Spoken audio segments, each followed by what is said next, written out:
Mahafinaritra mandrakariva ny manao an'iny hira iny ndraiky izy e. Hira vavaka ary hira fanombohantsika ny fotoana ihany koa. Manahoana daholo aloha nareo e. Ara-paina mandrakariva ny ankizy a. Tafahoana indray a amin'ity anio ity. Mbola ao anatin'ilay lohahevitra indray isika hoe ireo fahagagana nataon'i Jesosy. Mahafinaritra tokoa ny mahafantatra fa Andriamanitra dia tia manao fahagagana eo amin'ny fiainantsika. Ary Jesosy teto an-tany dia fantatritsika tsara rakizy, hitantsika ao anatin'ny fianarana baiboly izay ataontsika fa tena nanao fahagagana maro izy. Inona daholo moa ny anton'ireny? Efa niresahantsika teo aloha fa saingy izao mbola ho jerentsika hatrany. Inona re ny antony? Te hanao zavatra tsara ho antsika izy, tiantsika izy ary manome ny tsara indrindra ho antsika. Rehefa jerentsika ihany koa hoe inona ny antony anaovan'Andriamanitra an'ireny fahagagana eo amin'ny fiainantsika ireny, dia te hanome ny sahaza ho antsika ihany koa izy. Tamin'i Jesosy teto an-tany rakizy dia anisan'ny fahagagana nataony ny manome sakafo. Manome ina hoe ny sakafo. Ary fantatritsika fa ny sakafo no tena ivelomantsika. Raha ohatra tsika ka tsy misakafo dia maninona? Maty. Ary ny zavatra tadiavintsika isan'andro andehanan'ny dada sy neny mivoaka sy miditra ao an-trano dia mitady ny sakafo, ny zavatra ho antsika.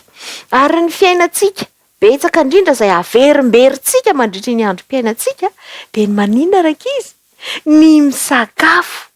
Ary ny sakafo no mampitombo antsika, no mampatanjaka antsika, no manome saina antsika. Fantatr'Andriamanitra fa tena ilaintsika ny sakafo. Dia anisany nanaovan'Andriamanitra fahagagana izany. Tadidintsika ve tamin'ny andron'ny zanak'Israely? Rehefa nandeha tany henefitra ny zanak'Israely dia nona be zareo, tsy nisy sakafo intsony. Any henefitra izany moa tsy misy zava-maniry. Dia inona nataon'Andriamanitra? Nanolotra sakafo izy. Sakafo avy aiza? Avy any an-danitra mihitsy no natolotra Jesosy ho an'ireto zany natolotr'Andriamanitra sy Jesosy zanany ho an'ireto zanany dia ny zanak'Israely ireto. Inona re ny anaran'ilay sakafo natolotra azy ireo e? Misy matadidy. Ny mana.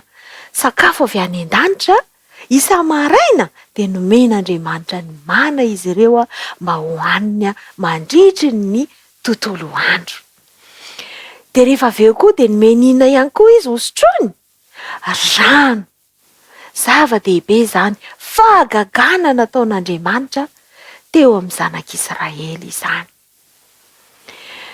Tadidinareo koa moa tao amin'ny Sahedena.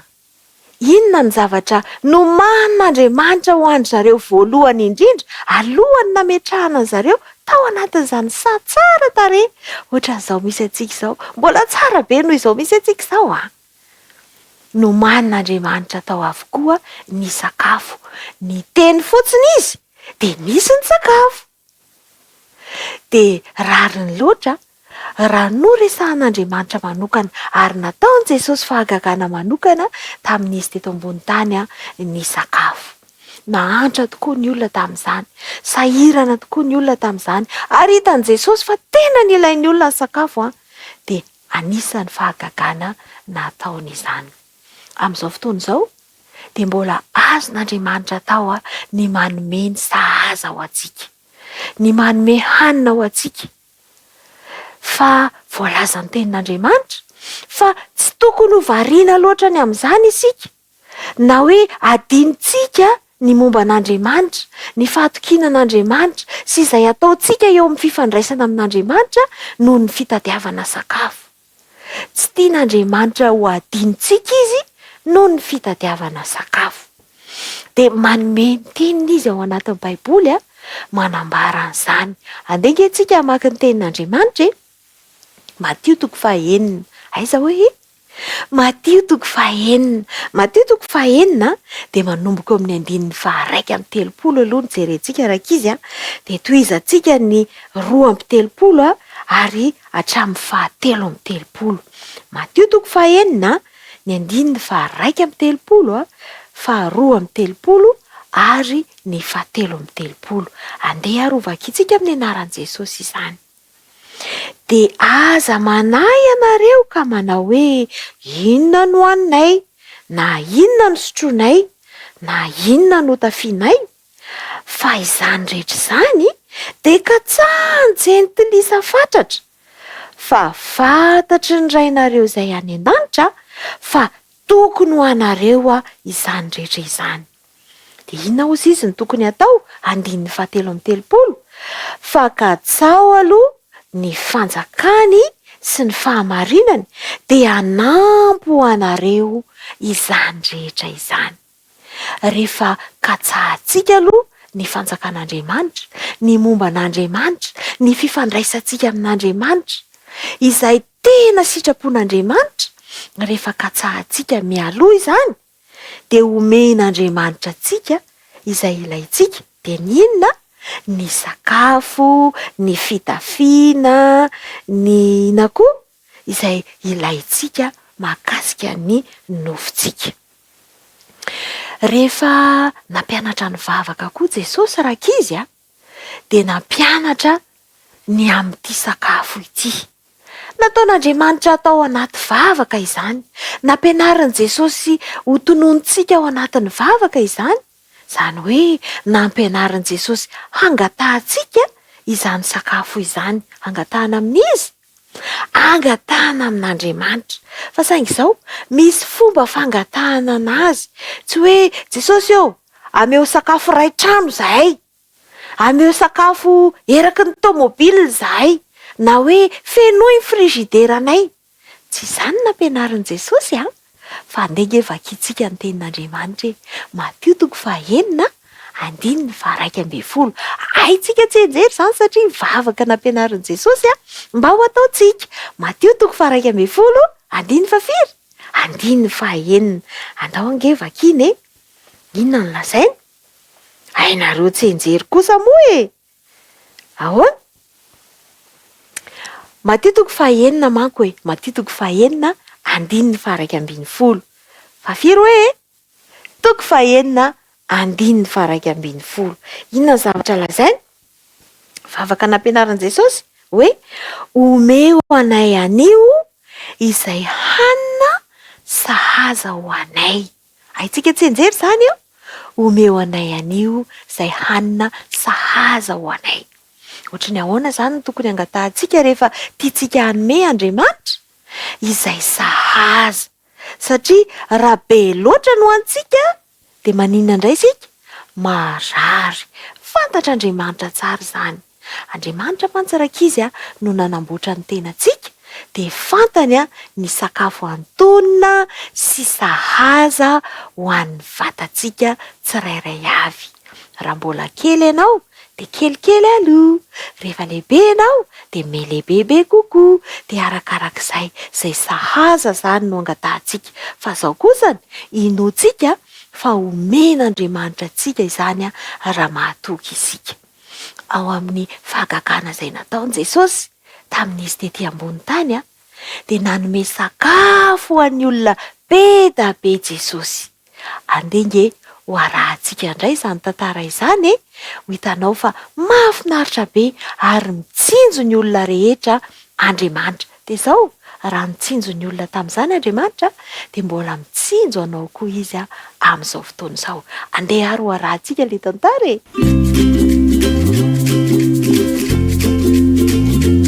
Raha Jesosy teto an-tany ndeha ho tantaraiko anao. Fahagagana sesilany isan'andro vakizao. Tendrombohitra lohasaha, ndreo vahoaka marobe, miaino tsara tsy manahy, maraina atoandro hariva be. Mianoanana manenjika, tsy nahoany velively, fa lay tompo tena mendrika, tsy mba namelively. Ry mpianatro malala andefa handro vahoaka, aza vela mba hiala raha tsy voky sao mangoaka. Ry mpampianatra jereo aiza izay mba hanina eo, raha toa ka hividy ny aty am-paosy tsy ampy amidy. Zazalahy anankiray no nahatsikaritra an'izay, mofo 5 sy hazan-drano anankiroa fa tsy mba maro no atolotra ho anao ry Jesosy eo mba zarao. Mankasitraka Jesosy sy nangataka amin'ray, sakafo tsotra tsisy saosy, ndeha zarao amin'izay.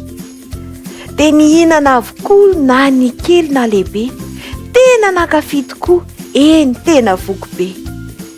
5 ny lehilahy, vehivavy, ankizy tsy mitaha, indreny nody afa-po, Jesosy no nanomeny soa. Tsy nijanonahitra eo ilay fahagagana teo, fa mbola nanana ambindray 12 sy bika tamin'izay. Eny araka izy, mahagaga tokoa fa Jesosy mahay zavatra mahafinaritra. Mofo 5 ve, dia trondro anankiroa, dia nahavoky olona be iray tendrombohitra. Hitanareo, reny olona reny tsy mba nieritreritra izy hoe dia ahoana izany izay, inona izany ho aninay, fa manino izay nentina aty an-tendrombohitra aty, na ninona izay nentina aty an-tsisy mpivarotra, na hoe efa noana be nge izay, efa manina mbola tsy mirava ihany. Tsy mba nieritreritra amin'izany reny olona reny fa niaino an Jesosy, nankasitraka zavatra nampianarin Jesosy, ary tena variana mihitsy izy nanaraka ny fampianaran Jesosy. Dia fantatry Jesosy ny zavatra ilainy, fantatry Jesosy fa noana izy ireo dia nomeny ny sahaza azy tsirairay avy. Marina ny tenin'Andriamanitra. Azontsika atao izany ny mangataka ny sakafo na ny hanina sahaza ho antsika isan'andro. Andeha nge hiara hivavaka indray ary sika hoentintsika mbavaka mba ho atolotra Jehovah ho antsika isan'andro izay sahaza tokony ho antsika. Hanao fahagagana amin'ny fiainantsika isan'andro izy mahakasika ny sakafo sy izay mahasoa ny tenantsika eo amin'ny fiainantsika.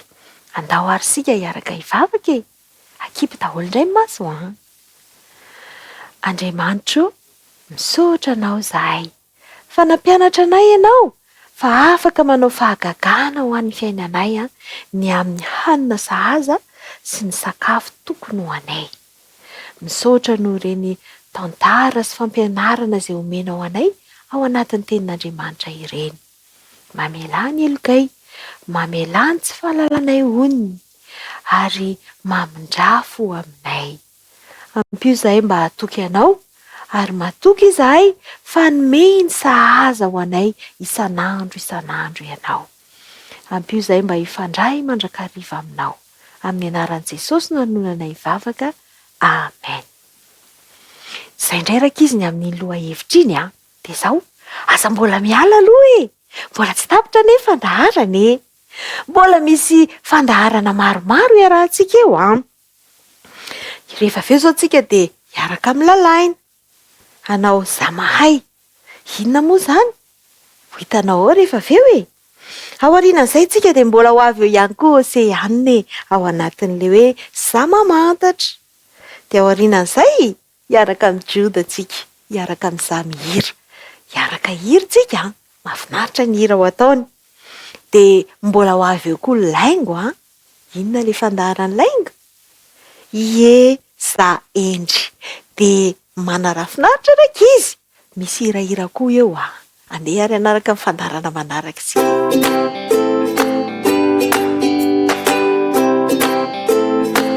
Kopakopa tanana be daholo ny ankizy kely rehetra. Mahafinaritra be ny miaraka amin'ny ankizy ato anatin'ny zamahay. Inona indray rakizy no haintsika amin'ity an'ity? Andao sika hiaraka hianatra asa tanana, hoentintsika manaingo ny efitranontsika, ny efitra fandraisam-bahiny isika ankizy no andeha andravaka andreny amin'ny alalan'ny asa tanana izay hoenarantsika ato anatin'ny zamahay. Inona avy ary ny fitaovana ilaintsika? Taratasy maro loko no andeha ho ampiasaintsika. Dia ireo taratasy ireo no ampiasaintsika ary mila lakaoly ihany koa isika dia mila hety ihany koa isika satria dia hoetezantsika ireo taratasy ireo mba hanome an'ilay endrika ilay haingon-trano izay ampiasaintsika dia mahavita sary mahafinaritra ohatran'izao isika rakizy tsara tarehy ao anatin'iza mahay amin'ity an'ity andao ary tsika hiaraka ohatry ny ahoana ny fomba ahazoantsika azy ity ahafahantsika manaingo ny efitranontsika ahafahantsika mametraka amin'ny toerana rehetra izay mety heverantsika azy tsara tarehy andao ary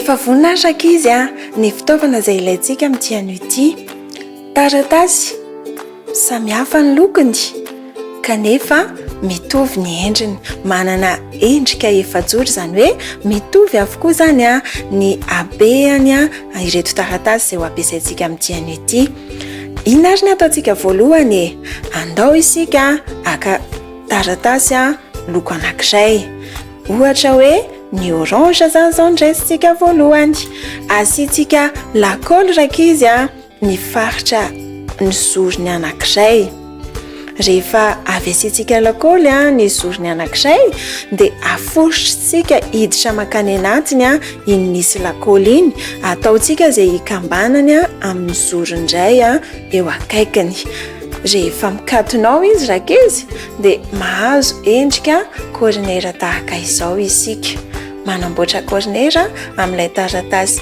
efajoro orange ny lokony zany zao isika rakizy dia rehefa manamboatra isika manamboatra maromaro dia vitantsika zany zao reo zany zao ny orange atsika manamboatra maromaro amin'ilay korinera orange teo isika rakizy rehefa vita iny dia apetrakitsika eo aloha andao indray ary tsika hiditra amin'ny taratasy loko hafa indray ny loko mavo indray zany zao no eto ampelantanantsika asiantsika lakaoly ny zorony anankiray eny ambany dia ampidiritsika makany anatiny any iny misy lakaoly iny rakizy ho ataontsika izay hiaonany amin'ny zorony iray eo anilany dia mahazo korinera mavomavo tahaka izao indray isika rakizy dia manamboatra korinera mavomavo maromaro ohatry ny indray tsika rehefa vitantsika indray ny korinera mavomavo dia andao indray ntsika raha hiditra amin'ny loko iray hafa izay ananantsika mangamanga zao ny ananantsika eto dia asiantsika lakaoly tahaka n'ilay teo ihany ety ambany rakizy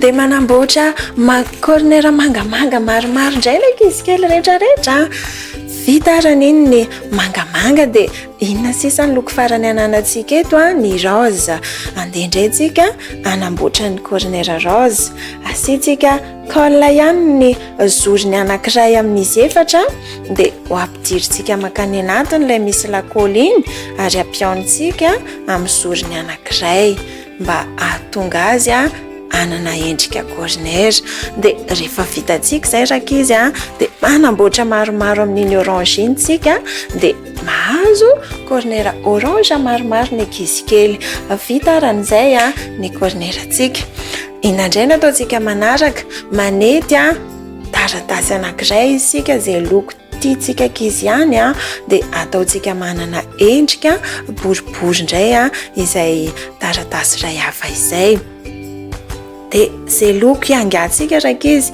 ny orange zao ny angatsika tamin'ny voalohany ho asiantsika lakaoly eny amin'ny lohan'ilay korinerantsika teo dia ho apetatsika eo ambonin'ilay taratasy boribory dia asiantsika lakaoly ohatran'izay avokoa ny orange rehetra voapetatsika rakizy ny taratasy miloko orange dia anoizatsika azy indray dia andao indray resitsika ny miloko mavomavo asiantsika lakaoly kely ihany tahaka ilay orange teo dia apetrakitsika tsara eo amboniny taratasy mitovy loko daholo indray zany zao no ampiasaintsika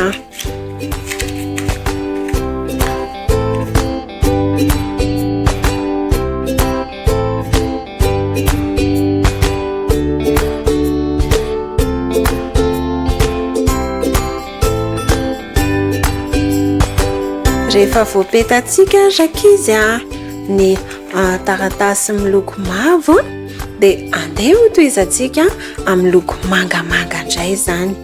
Hovaintsika indray zany ny lokon'ilay taratasy a apetaka manaraka.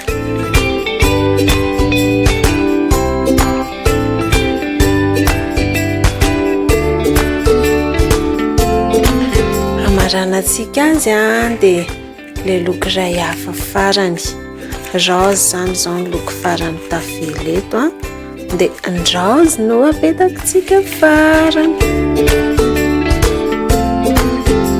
Le corner kely be da be nataontsika teraka izy rehefa atambatambatritsika amin'ny lakaoly a dia mahazo sary mahafinaritra tsara tarehy tahaka izao isika. Afaka ampiasaintsika anaingotsika ny efitranontsika mandrakariva ny asa tanana izay ataontsika. Azo ataontsika fanomezana ho an'ny hafa ihany koa satria dia nahavita zavatra mahafinaritra sady tsara tarehy tahaka izao isika ankizy. Dia mitratra sy ny ankizy kely rehetra indray.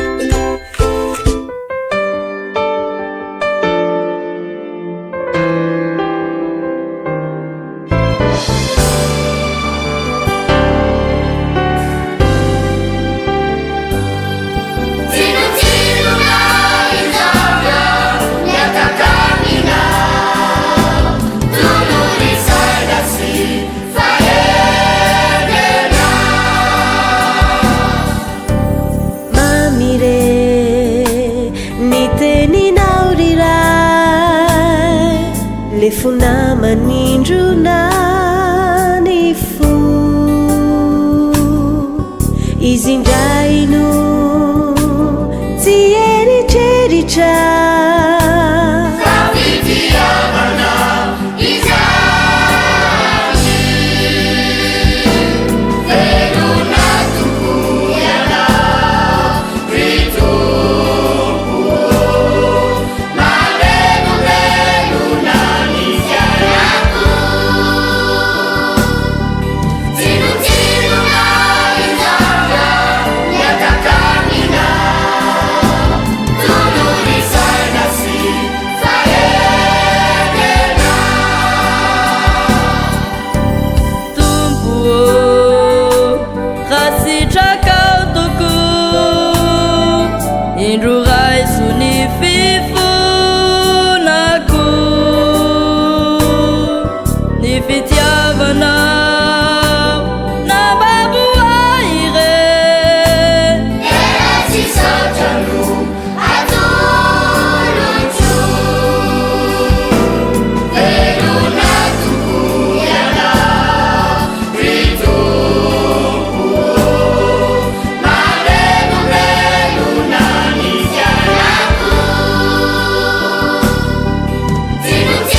ndao sikiverina miandry fatratra anao Jeso aza miemotra mandroso atrany Sai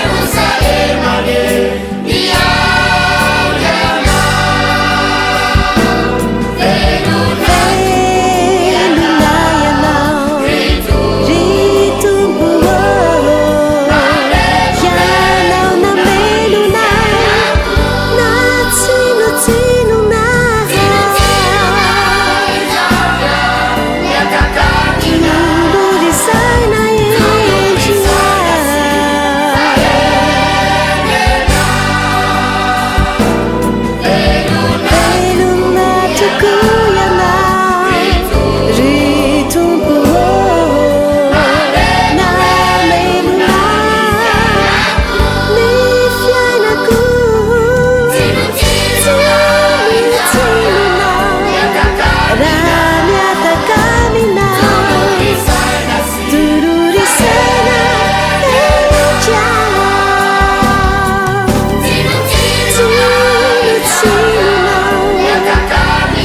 takaminao tolorisaiasi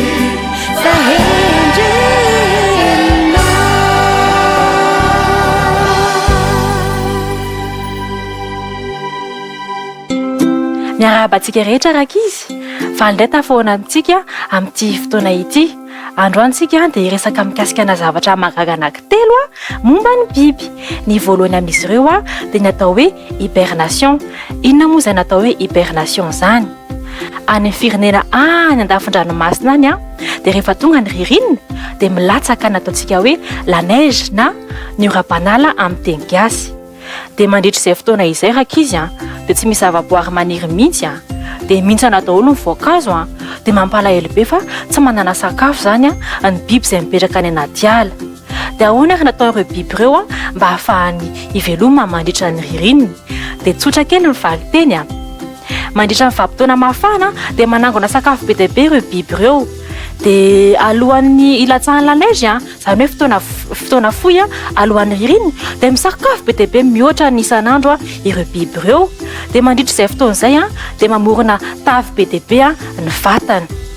Dia rehefa milatsaka la neige na rehefa tonga ny ririnina dia lasa ireo biby ireo mandeha matory. Dia mandritra ny vanim-potoana ny ririnina iny dia ilay tavy ny foroniny vatany no hiveloman'ireo biby ireo. Dia rehefa tapitra ny ririnina dia mifoha ny biby ohatrantsika rehefa le mifoha avy matory ireny. Dia izay no ahafahan'ny biby any anaty ala any amin'ireny firenena misy la neige ireny mivelona sy misakafo mandritra ny vanim-potoana ririnina na ny vanim-potoana ilatsahan'ny la neige. Dia ny faharoa manarak'izay indray dia resaka mikasikana biby anankiray hafa kely tsika. Inona moa mahatonga ny biby hafa kely? Mahay mitsapo teny izy. Izany hoe rehefa marary kibo izy dia fantany hoe inona ny zavatra tokony hoaniko mba ahafahako hiala amin'izay areti-kiboko izay. Dia inona ozy izy nareo izay biby izay raha fantatra eo raka izy? Iza mahafantatra hoe inona izay biby mahay mitsapo tena izay? Ny ondry izany raka izy raha ohatra hoe marary kibo izy dia fantany hoe ry voankazo ry ny tokony hoaniko mba hampasitrana na ry bozaka ry ny tokony hoaniko dia ho sitrana. Dia izay indray mikasika an'iny zavatra mahagaga faharoa momba ny biby iny. Fa ny fahatelo indray raka izy dia ny voay. Ny voay afaka misafidy izy hoe atao lahy na vavy ny zanany. Dia ahoana ozy nareo ny anaovana an'izany? Hitanareo ny voay tsy mba miteraka ohatrantsika olombelona fa ny voay manatody. Dia ny voay izany satria izy manatody dia mikotrika eny atodiny. Dia mba ahafahany misafidy hoe ty zanako ty atodiko ty atao mivadika lahy na ty atao mivadika vavy. Dia izy no misafidy hoe atao ohatrao ny hafanany ty atody ty rehefa kotrehana. Izany hoe izy amin'ilay mikotrika ilay atodiny iny misafidy hoe zao ny hafanany ty atodiko ty dia rehefa mivoaka avy ao izy dia lasa voay kely vavy na voay kely lahy. Dia izay indray raka izy mikasika an'izay zavatra mahagaga anankitelo momba ny biby izay. Dia mety mieritreritsika hoe ahoana ny ahaiza ireny biby ireny ireny zavatra be dia be ireny? Dia tsotra kely ny valiteniny satria Andriamanitra no namorona azy ary Andriamanitra mahay zavatra mahagaga no nanome azy an'izay toetra sy fahaizana mahagaga be dia be izay. Dia izay indray fotoanantsika androany raka izy dia mino fa nahafinaritra antsika nianatra mikasika an'izay zavatra anankitelo izay. Dia amin'ny manaraka indray.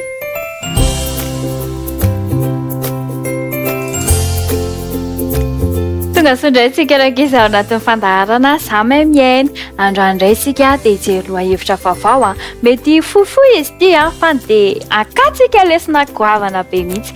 Resaka momba ny fizarana araka ny hitantsika tao amin'ny tantara izay nonointsika teo le mofo 5 sy hazan-drano roa.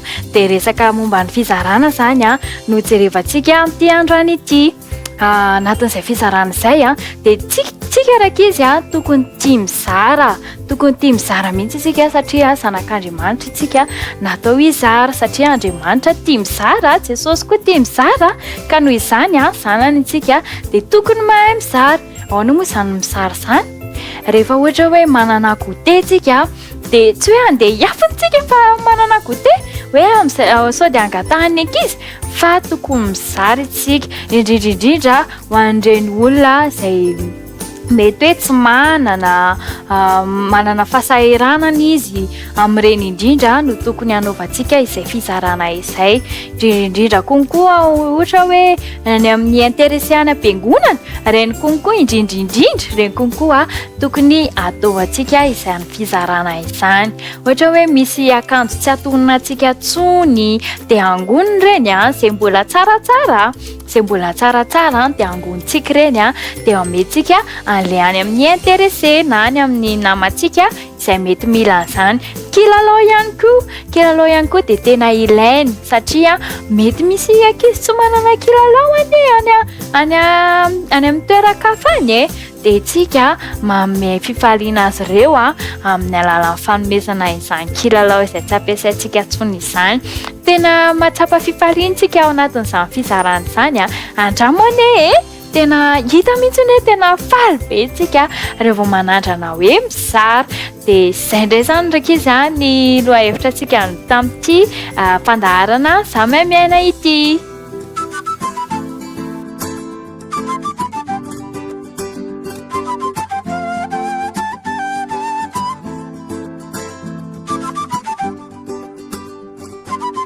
Tondra namana anankiray raiky izy androany hiara-hira amintsika dia noho ary fa zao le hira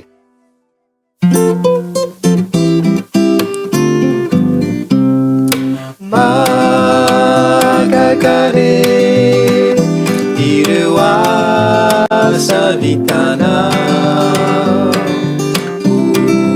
oromarobe nomenao sakafo be dia be, mofody misy hazan-drano kely anakiroa, ry Jesosy no nataonao betsaka toko. Magagare ireo asa vitanao,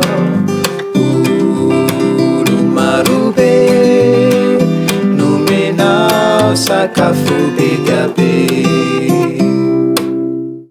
ohatr'izay le ankizy mahafinaritra be andao nge hoe naratsika ny tonony mahagaga re ireo asa vitanao, olo maro be nomenao sakafo be dia be.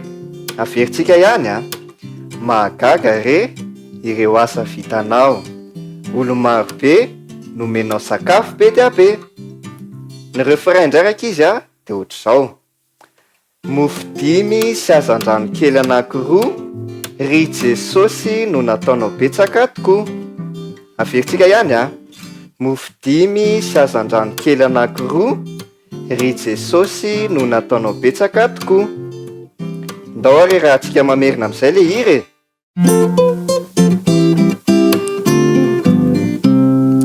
Magagare ireo asa vitanao, oromarobe nomenao sakafo be dia be, mofody misy hazan-drano kely anakiroa, ry Jesosy no nataonao betsaka toko. Magagare ireo asa vitanao, oromarobe nomenao sakafo be dia be. mahafinaritra be mihitsy raha kizy mainanareo mihira avy ety hita mihitsy hoe tena misy mihira mafy be mihitsy any an-trano any. Dia milohan'ny amaranantsika ny fandarana dia ho averintsika farany le hira. Ndao ary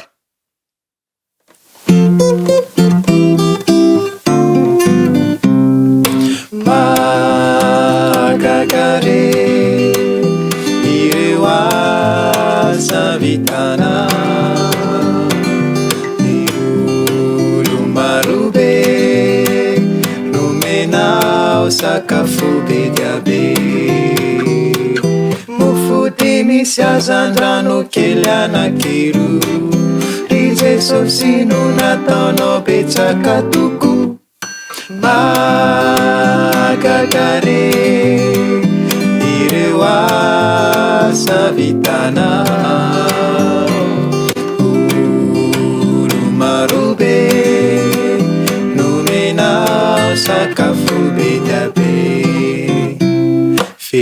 matopoko noho ianao atipazony fijery ka banjin'ilay avona misy sary ray ny teny mampivolana ny mona satoka azo telo no indro tazana miariary eo anivony eo ny tsindro ilay mpanjaka ny voary voafantsika izy noho ianao voaelo ka tsy fidiny ny vesatrota tsy natao sy ny doka zany gidiny dia niaritra ny mafy tao anaty faorina nakorain'ireo mpandra nefa tono sy nangina ny voadinitra ny tavany ny vaorany atsemboany fenongidy tao ambavany rakotsilo zany lohany io lay tompoko sy tomponao voaombo nefa tsy nanota maty izy noho ianao maty tao golgota noho ianao sy za tokoa no nafatesa ny mpamonjy ny laozany ny lapasoa mba handraisanao ny vonjy ny laozany le lapasoa mba handraisanao ny vonjy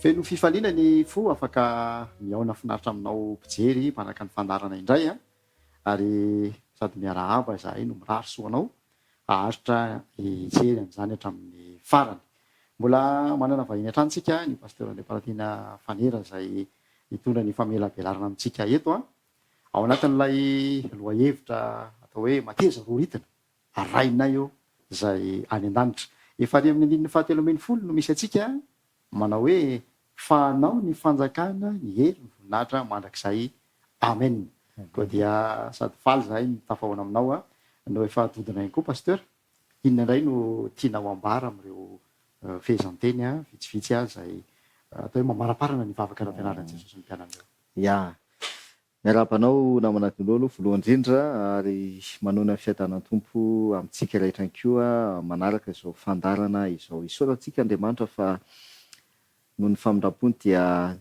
afaka namantatra ny votoanton'ny vavaka zay nampianaran'ny tompo isika zay hoy aho hoe vavaka zay fanao any atokantrano fanao any am-piangonana na amin'ny toerana maro samihafa ary vavaka hain'ny kristianina rehetra tsy anjery dia tombontsoa lehibe eo atsika zany nanana zay fotoana lavalava zay a namantarantsika hoe inona marina moa tena votoantony io vavaka nampianaran'ny tompo inona marina fa tsy hoe atao tsy anjery fotsiny satria fa inona ny tena votoantony inona ny heviny ary inona no tian'Andriamanitra ho tanterahana rehefa manao an'io vavaka io tsika ohatra n'le farany teo zany zao le hoe manafanay amin'ny ratsy dia azonao tsara zany zao ny tian'Andriamanitra ho tanterahana rehefa manao an'izay vavaka zay ianao zay dia isoratsika ihany koa izy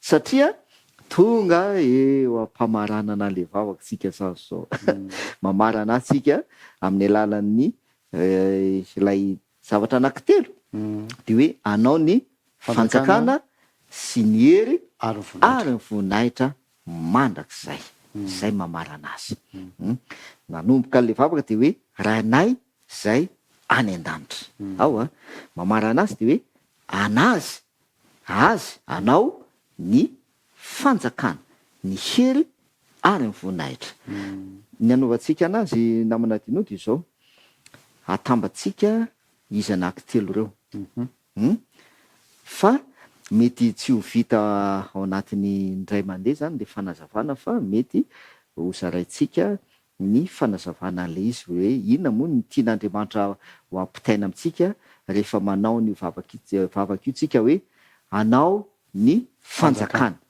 anao ny hery ary anao ny voninahitra misy heviny daholo zany a ndao zay rehefa tsika hiditra voalohantsika anao ny fanjakana ao amin'ny Daniela toko faharoa andiny faharoa amby folo raiky amby roapolo no vakitsika ary.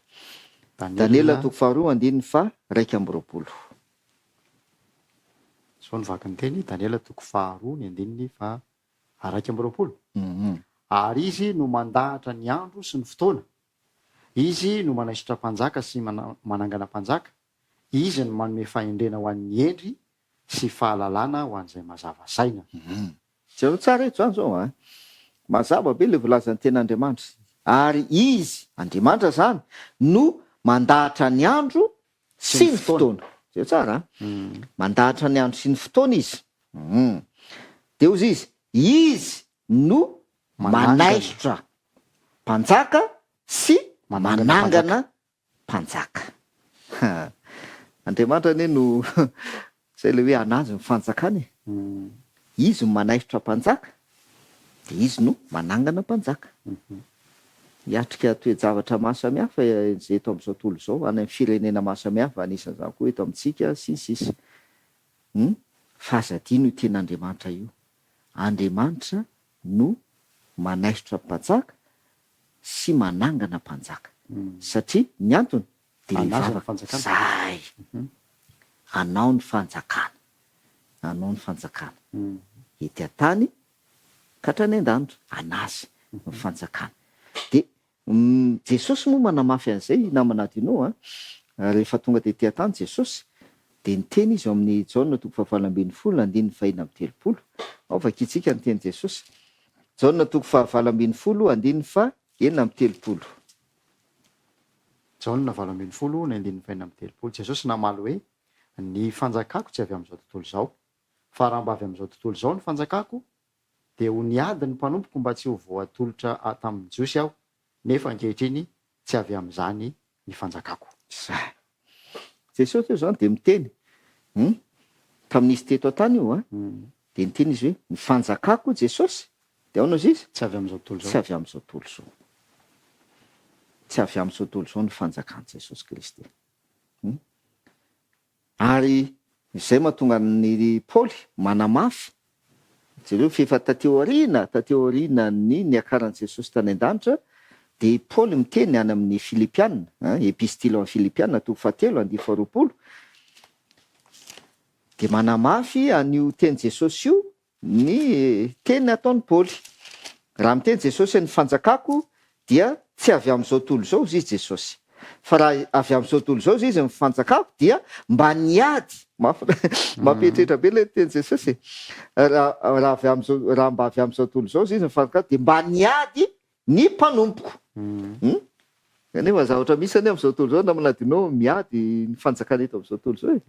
Miady ny olona amin'ny fanjakana eto amin'izao tontolo zao. Miady. Io korotana hitantsika manena amin'izao tontolo zao io. Miady fanjakana. Sady zay miady fanjakana eto amin'ity tany ity. Eto amin'izao tontolo zao. De Jesosy miteny nefa hoe ny fanjakako tsy avy amin'izao tontolo zao.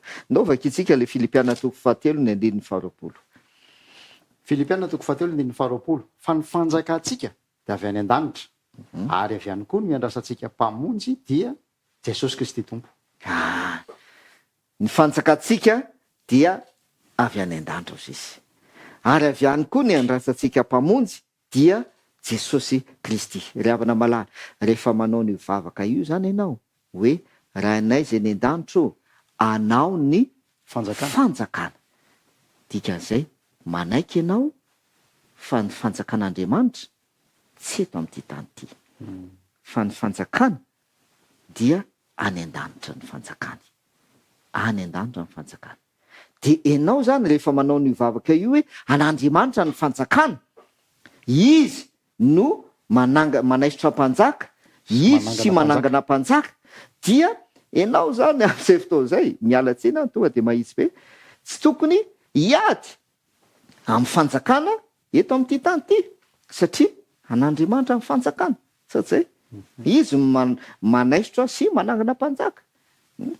Araka ny teny Jesosy, mazava be ny teny Jesosy hoe raha mba avy amin'izao tontolo zao ny fanjakako izy de mba niady. Ny mpanompoko, ireo mpianana zany mba niady ho an'asa mba tsy atolotra izy. Fa tsy zay le izy.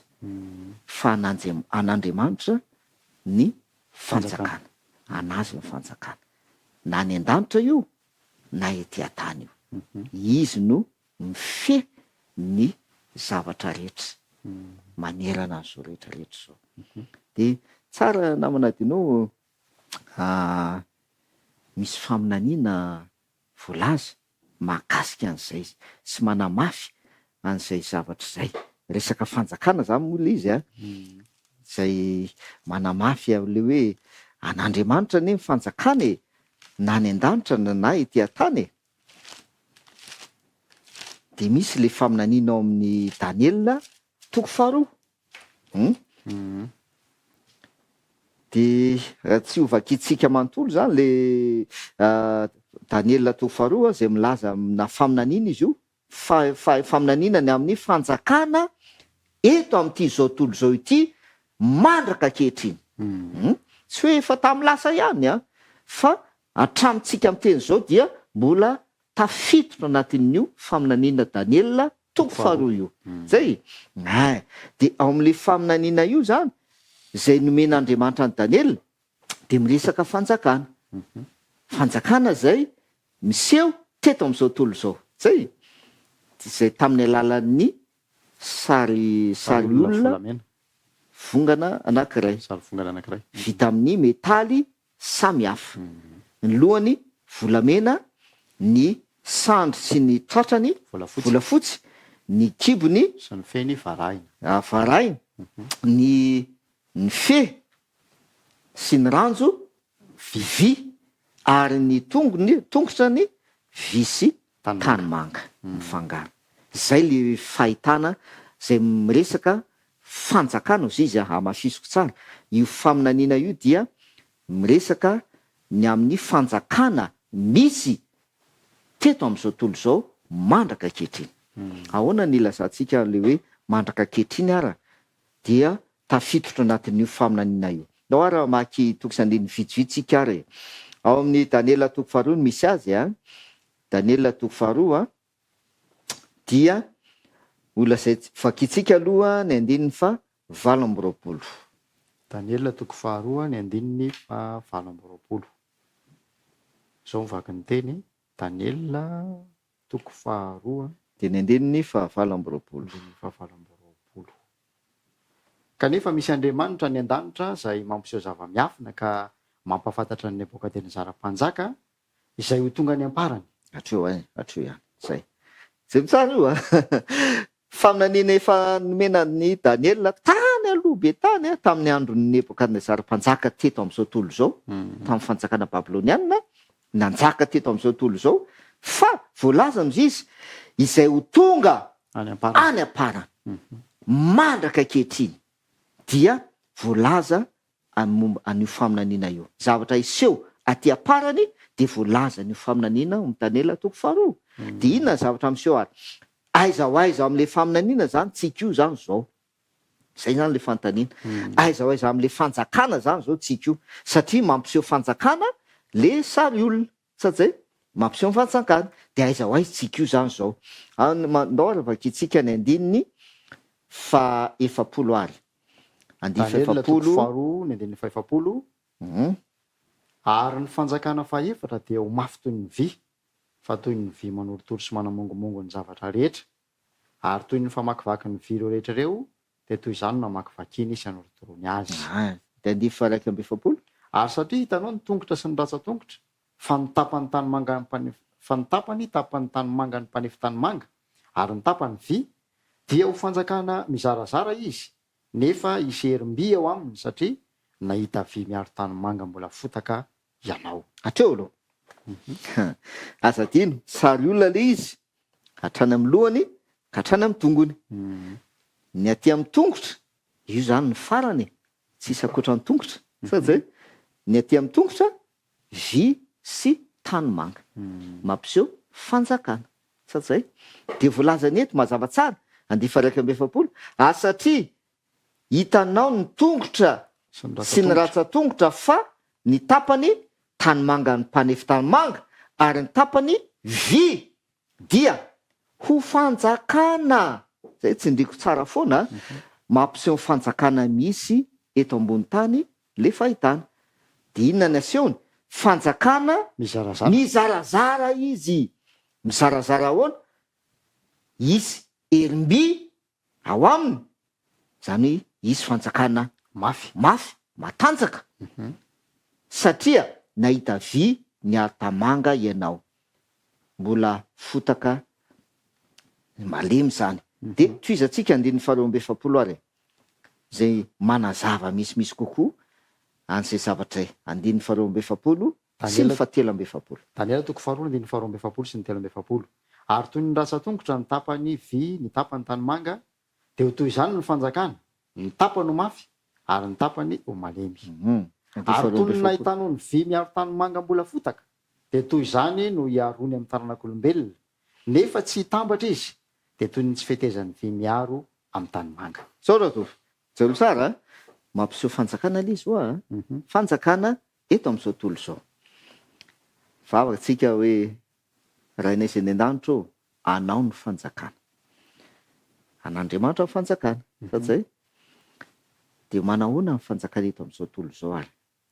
De io voalazan'le faminaniana io.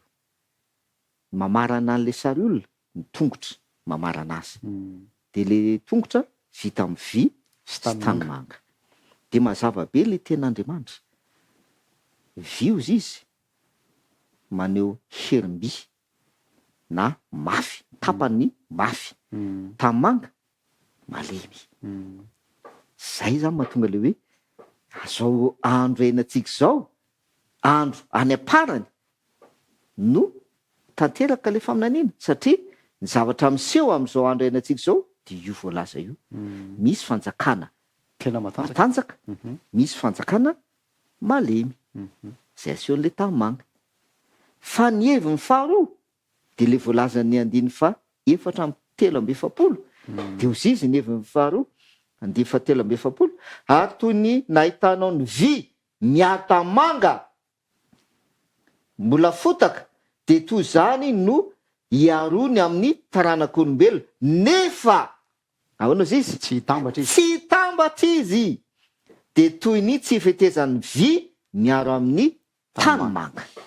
Asa diny koa io heviny faharoa io. Haika le hevitra hoe vy sy tanimanga misy heviny anankiroa. Ny heviny voalohany resaka tanjaka. Firenena matanjaka, firenena malemy. Fa ny heviny faharoa, satria ty vy, ty tanimanga samy hafa mihitsy ireo, de tsy mitambatra ireo. Zay ny heviny faharoa. Baiboly anie milaza an'izany tsy hitambatra izy ozy izy, tsy hitambatra. Le vy sy tanimanga zany tsy ho tafakambana mihitsy. Na de eo aza ny finiavana isan-karazany. Zay indrindra. Ory havana malala. I Baiboly zany efa milaza fa ny fanjakana eto amin'izao tontolo izao de io voalaza io. Vy sy tanimanga. Mafy sy malemy. Satsy ary tsy hitambatra izy ozy izy ny Baiboly, tsy hitambatra io. Na fomba ahoana na inona ny ezaka zay ataon'ny fanjakana eto an-tany ny hanambatra ny fanjakana rehetra, de ny Baiboly de efa miteny fa tsy hitambatra izy. Tsy hitambatra izy. Mila azontsika tsara koa zany. Ary ny antony de satria an'Andriamanitra ny fanjakana. Zay ny antony. An'Andriamanitra ny fanjakana na ny an-danitra na ety an-tany. Ka na inona ezaka ataon'ny olombelona ny amin'ny fanjakana eto aty tany ity, de tsy hitambatra mihitsy izy. Satria an'Andriamanitra ny fanjakana. Ao amin'ny 2:4:20 ary. Ndao vakitsika amin'izay. Daniela 2:2:20. Ary amin'ny andron'ireo mpanjaka ireo Andriamanitra ny lanitra dia hanorona fanjakana zay tsy ho rava mandrakizay. Ary zany fanjakana zany tsy avela ho an'olo-kafa, fa ireo fanjakana rehetra ireo dia ho torotorony sy ho levoniny, fa izy kosa hitoetra mandrakizay. Zay. Le vavaka nampianarin'ny tompo zany de milaza hoe anao ny fanjakana. Amin'ny fomba ahoana? De io mamalaina azy. Ary amin'izany andro zany, amin'ny andron'ireo mpanjaka ireo, amin'ny andron'ireo fanjakana zay misy eto amin'izao tontolo izao ireo, andriamanitry ny lanitra azy izy dia hanorona fanjakana tseo tsara hanorona fanjakana zay mifandray am'le teny Jesosy any amin'ilay Jaona 4:20 hoe ny fanjakako Jesosy tsy avy am'izao tontolo tsy zao. avy am'izao tontolo zao. Ao a de eto andriamanitra azy izy dia hanorona fanjakana izay tsy horava mandrakizay ny fanjakana eto an-tany horava lazaina eo izy a fa ireo fanjakana rehetra ireo izy dia ho torotoroiny sy ho levoniny zay ke zany izy de izay ne mahatonga an'le vavaka hoe raha inesy eny an-danitra anao ny fanjakana anao ny fanjakana satria ny fanjakana eto am'izao tontolo zao ho levoniny sy ho torotoroiny de izy le andriamanitry ny lanitra hanorona fanjakana Maharitra mandrakizay. maharitra mandrakizay de anazy ny fanjakana sady zay mahafinaritra anie le vavaka Eto zany de mandray roa mihitsy le fanjakana, ny fanjakana zay misy de avy amin'Andriamanitra ary ny fanjakan'Andriamanitra koa de mbola ho avy iorona mandrakizay hamarana ny tantaran'ny fanjakana misy rehetra. Ny ezaka nanovan'izay sary zay Nebokadnezara nataony volamena hatrany amin'ny tongony ilay sary kanefa tsy tanteraka ilay nofinofy fa dia tsy tanteraka Andriamanitra nandamina ny zavatra rehetra araka ny fotoany avy. zay indrindra tena marina mihitsy zay ny tena tamin'ny andron'ny Nebokadnezara zay nampahafantarina n'io faminaniana io de efa tsy resy lahatra i Nebokadnezara rehefa tsy nanaiky hoe tsy marina zany Tsy hanao ny tsy fanjakana. an'Andriamanitra tsy hanao ny fanjakana zano ana ny fanjakana eto am'ty tany ity zay natonga anazy le nanangana Tohizany le volamena. zay natonga anazy nanao an'le sary olona volamena hatrany atabondohany ka hatrany amin'ny tongony fa tsy anazy ny fanjakana an'Andriamanitra ny fanjakana. Eny ary mahafinaritra ny fiarahana inoana fa mbola ahalinanao mitoy ny mpiaino sy mpijery ny fandaharantsika mbola eo le hoe hery sy voninahitra zay noko fa hojerentsika amin'ny fotoana manaraka noho ny fotoana manam-petrapelantanantsika. Ndao ary hoentina mavaka izay ampahany kely manan-danja zay anao ny fanjakana. Eny ary fa mialohan'ny tondrantsika ambavaka dia te fampizaran kely amintsika fotsiny zany sady fanamafisana ihany namanadinao lay teny eo amin'le Daniela 2:1-2 le hoe Andriamanitra no manaisotra mpanjaka sy manangana mpanjaka. Tsara ho fantatsika mihitsy zany zay hoe Andriamanitra anie no mifehy ny fanjakana eto amin'ity tany ity izy no mifehy ny fanjakana eto na de ny hevitra aza Nebokadnezara fa izy no anjaka eto mandritra mandrakizay zay natonga azy nanao an'le sary olona volamena manontolo tsy tanteraka zay fa Andriamanitra foana mbola mifehy ny fanjakana rehetra eto am'izao tontolo zao. Aoko tsapatsika mihitsy zany ary aoko fantatsika zany izy no mifehy zay mahatonga an'le tenin'Andriamanitra milaza hoe izy no manaisotra mpanjaka de izy no manangana mpanjaka sady zay fa miteny kosa izy ary manolo hevitra atsika indrindra kristianina zay mino an'Andriamanitra ary manaiky an'Andriamanitra ho mpanjaka an'izao rehetra zao ny kristianina manaiky an'Andriamanitra ho mpanjaka an'izao rehetrarehetra zao na ny an-danitra na ity an-tany de anazy ny fanjakana de manoro hevitra atsika Andriamanitra am'le teny am'le toko sy andininy zay hotononiko le teny de manao hoe manajany mpitondra anareo. Misy an'izay tenin'Andriamanitra zay namanadino manoro hevitra ho atsika izy raha izy no anazy ny fanjakana izy no mifehy ny fanjakana rehetra eto amin'ity tany ity izy no manangana mpanjaka de izy koa manaisotra mpanjaka de manoro hevitra ny olona rehetra izy amin'ny alalan'ilay toko sy andininy iny manao hoe manajany mpitondra anareo manajany mpitondra manamafy an'izay torohevitra zay omen'Andriamanitra zay ny amin'ny resaka fanjakana eto amin'izao tontolo zao an'Andriamanitra ny fanjakana izy no mifehy izy no manaisotra sy manala ozisitsika manangana ozisitsika teo de manome torohevitra izy ndaovaka itsika le Hébreu 7:20 ny 7:10 tapany voalohany hebreo telo ambin'ny folo andiny fito ambin'ny folo manekeny mpitondra anareo ka manoava azy. ia torohevitra zay omen'andriamanitra zany izy io ny tena marina dios izy izy hoe manekeny mpitondra anareo ka manoava azy. Ny antony tsy le olona loatra fa noho ny fanekenao fa aniza ny fanjakana an'andriamanitra ny fanjakana noho ny fanekenao fa an'andriamanitra ny fanjakana satria zay le vavaka nampianarin'ny tompo hoe anao ny fanjakana ka raha manaiky ianao fa n'andriamanitra ny fanjakana de miteny manoro-hevitra anao andriamanitra io teny hoe manekeny mitondra anareo ka manoava azy. ia roso mpifiaravavaka atsika mba ahafahantsika mahazo tsara n'izay tena holazaina ary ametran'andriamanitra mampotsika any koa izany teniny izany. Ny vavaka arsika raha inay zay ny an-danitro misaotra noho ny teninao tena mampafantatra anay ny teninao fa anao ny fanjakana ary ny fanjakanao Jesosy dia tsy avy amin'izao tontolo izao ary ny fanjakanay ihany koa dia avy any an-danitra. Ampio zahay mba hanaiky ny fitantananao, hanaiky ny fifezanao ny zavatra rehetra eto amin'ity zao tontolo zao ity. Ary ampio ihany koa zahay mba hiomana sy ho vonona ny hoany amin'izany fanjakana zay homaninao anay izany. Araka ny tenao mifamina an'iny Daniel fa ianao ilay Andriamanitra iny lanitra dia hanorona fanjakana zay aharitra mandrakizay.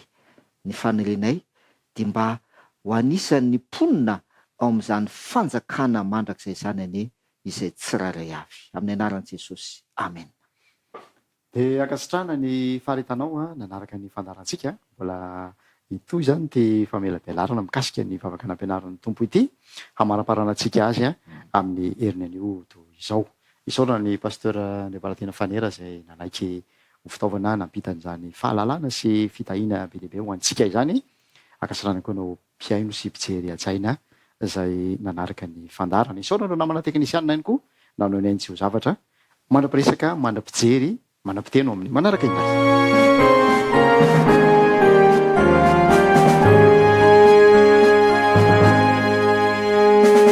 We have this hope that burns within our hearts, hope in the coming of the Lord.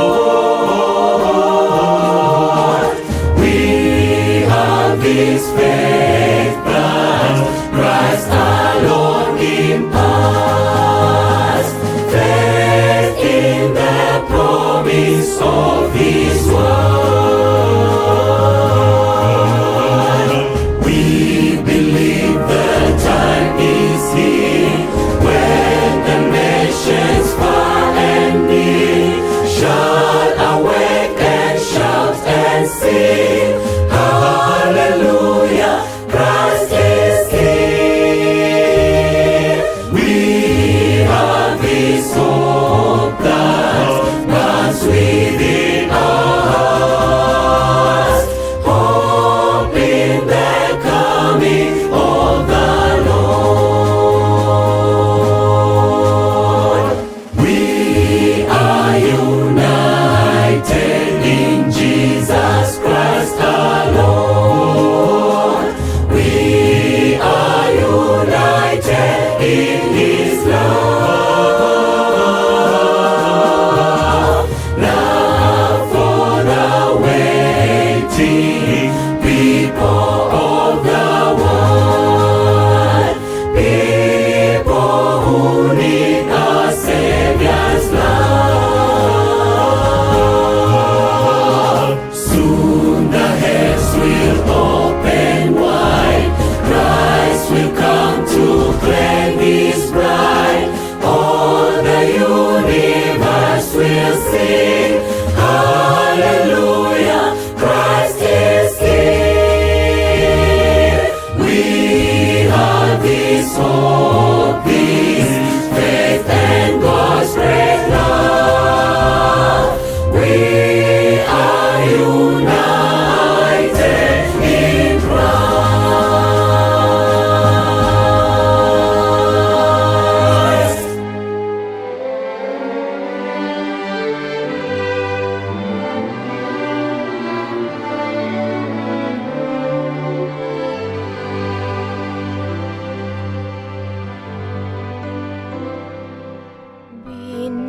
not dismayed, whate'er betide, God will take care of you. Beneath His wings of love abide, God will take care of you. God will take care of you through every day or all the way. He will take care of you. God will take care of you.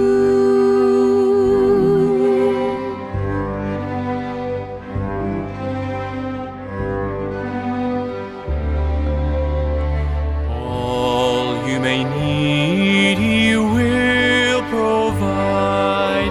God will take care of you. Nothing you ask will be denied. God will take care of you. God will take care of you through every day or all the way. He will take care of you. God will take care of you.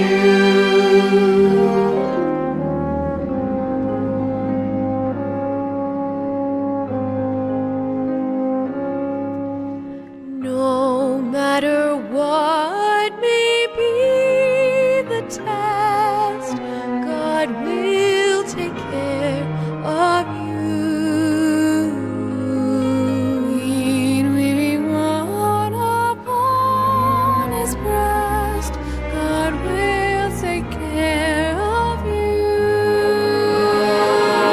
God will take care of you through every day or all the way. He will take care of you. God will take care of you.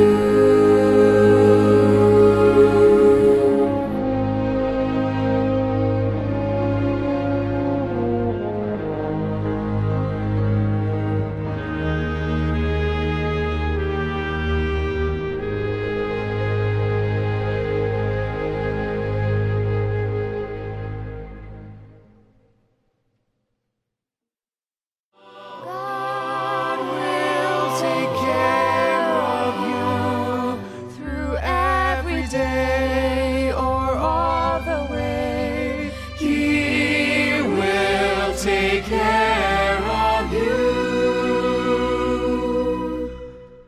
God will take care of you.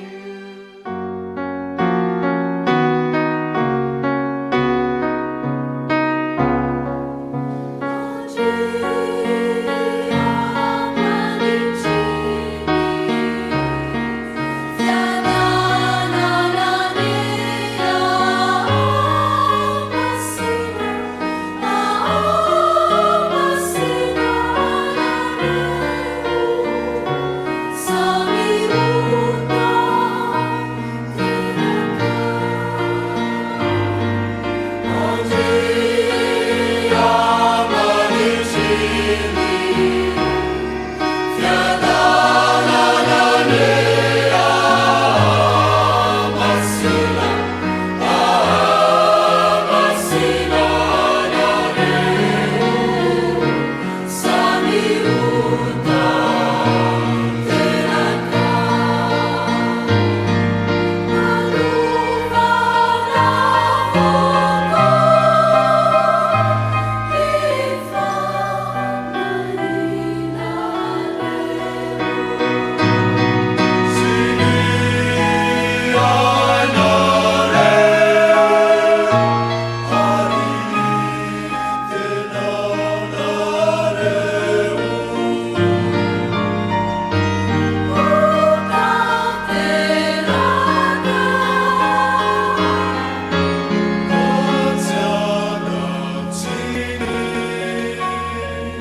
ry havana malala fifaliana lehibe ho antsika ny afahantsika nandalo ny sabata amakivaky herinandro vaovao indray tsika noho ny fahasoavan'Andriamanitra, tsy noho ny fahaizantsika izany, tsy noho ny herintsika. Ary tiatsika indrindra raha mba amakivaky herinandro miaraka amin'Andriamanitra itsika, miaraka amin'ny teny fikasan'Andriamanitra. Tiako ny amaky amintsika izay voasoratra ao amin'ny Jaona 5 teny 9 sy 9. Jaona 5 sy 9 ny amin'ny resaka ny fanaovan'i Jesosy tamin'ilay lehilahy anankiray izay narary 70 taona. Dia izao ny fivaky ny teny, hoy Jesosy taminy mitsangana, ento ny fandrianao ka mandehana. Ary niaraka tamin'izay dia sitrana raha lehilahy ka nitondra amin'ny fandriny dia lasa nandeha. Ry havana malala, ilay Andriamanitra namorona ny vatana ny tenantsika olombelona manasitrana ny ara-batana, dia izy ihany koa no Andriamanitra izay tompon'ny finoantsika sy mpanefa azy. Manasitrana ny ara-panahintsika ihany koa izy. Raha marary ara-batana ianao izao dia angatao Andriamanitra mba handre ny feony ianao. Inona no tiany atao aminao ary inona no tianao atao aminy. Fa tiako tsindriana manokana ny aretina ara-panahy androany. Ry havana malala, mitovy ny herin'Andriamanitra mahiny zavatra rehetra dia afaka manasitrana anao. Ngamba tena mba maniry ianao no mba hanana fiainana ara-panahy ankasitran'Andriamanitra, mifanaraka amin'ny sitrapon'Andriamanitra, ary mitovy amin'ireny hoe mba manana ny fiainan'ny zanak'Andriamanitra voasoratra ao amin'ny soratra masina ireny. Zao raha heninao ny tenin'Andriamanitra manao hoe mitsangana, dia tonga dia mandehana toy ny zanak'Andriamanitra. Raiso Jesosy angatao izy hanampy anao, dia hitanao fa tena hanohana anao izy. Ny angatahany aminao fotsiny, manana finoana azy dia manetre-tena eo ambanin'ny tana maherin'Andriamanitra. Hitahinao ny Andriamanitra mandritra ny herinandro izay ho lalovantsika. Amen.